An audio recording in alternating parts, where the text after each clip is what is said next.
একজন হ্যান্ডসাম জীবনসঙ্গীর চাইতে অনেক বেশি প্রয়োজন একজন কেয়ারিং ও বিশ্বস্ত জীবনসঙ্গীর। কারণ সময়ের সাথে সাথে চেহারা ফুরিয়ে যায়, সৌন্দর্য আর থাকে না। তখন যেটা থাকে সেটা হচ্ছে বোঝাপড়া আর বন্ধুত্ব। যে ভালোবাসায় কোনো সম্মান ও বিশ্বাস থাকে না, সেই ভালোবাসার কোনো মূল্যও থাকে না। আর এই দুটো ছাড়া ভালোবাসা পরিপূর্ণ হয় না।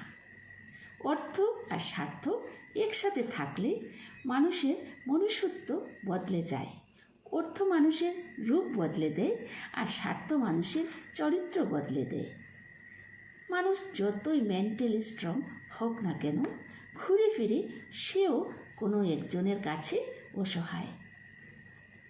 ধাক্কা যতই বড় হোক, এক ধাক্কায় কখনো কেউ ভেঙে পড়ে না।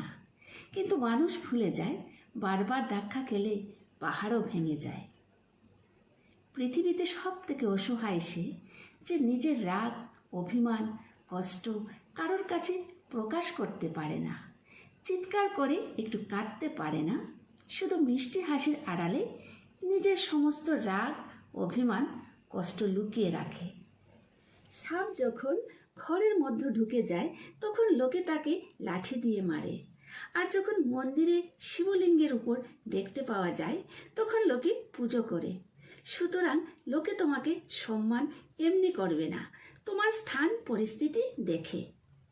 যন্ত্রণা দেখে পালিয়ে যেও না, একদিন যন্ত্রণাই তোমার জীবনের বড় শিক্ষক হবে।